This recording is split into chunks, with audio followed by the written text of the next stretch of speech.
আমার সকালের কিছু ভাত আছে, দেখেন আমি ভাতগুলো দিয়ে আজকে কি করি। আর এখানে একটা মিষ্টি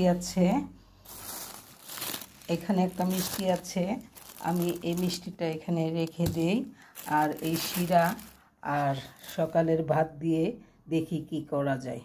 আমি গরম পানি দিয়ে অরেঞ্জ রং দিয়ে দিলাম ভাতটাতে, কেননা আমি একটা বলক উঠলেই আমি চালনিতে ভাতটা ঢেলে দেব।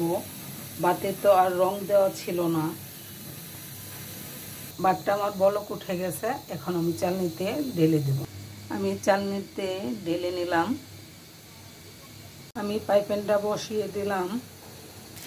শুরুতে মিষ্টির শিরাগুলো দিয়ে দিচ্ছি, পাশাপাশি 1 কাপ চিনিও দিয়ে দিলাম, কেননা মিষ্টির শিরাতে জর্দাটা মিষ্টি হবে না। 1 কাপ গরম পানি দিয়ে দিলাম।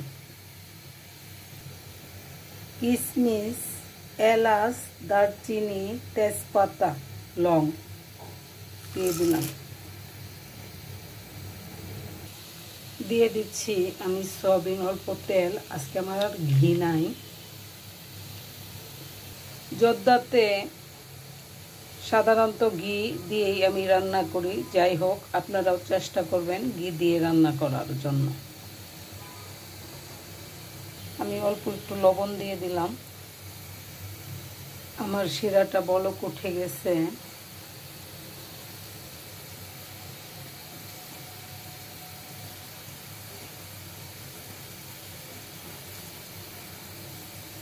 এই পর্যায়ে আমি ভাতগুলো দিয়ে দিব।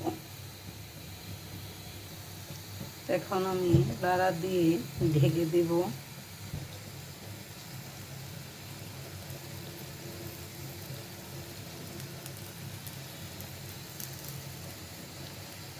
আমি সুন্দর করে ঢেকে দিলাম।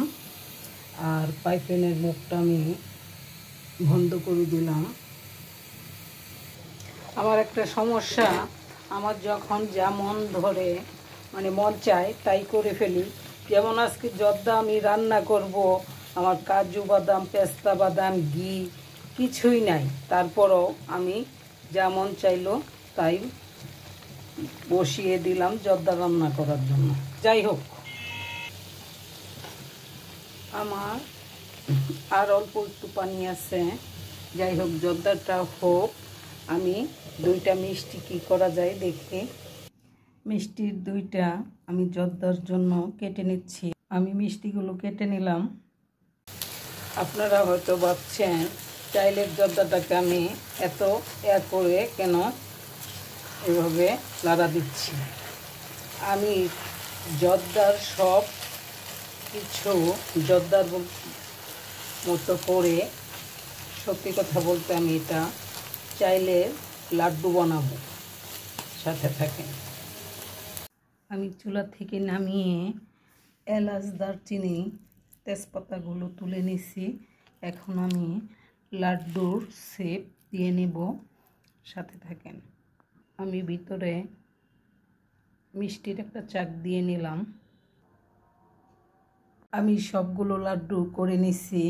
এখন আমি লাড্ডুগুলোতে দুধের গুঁড়া ছিটিয়ে দিব।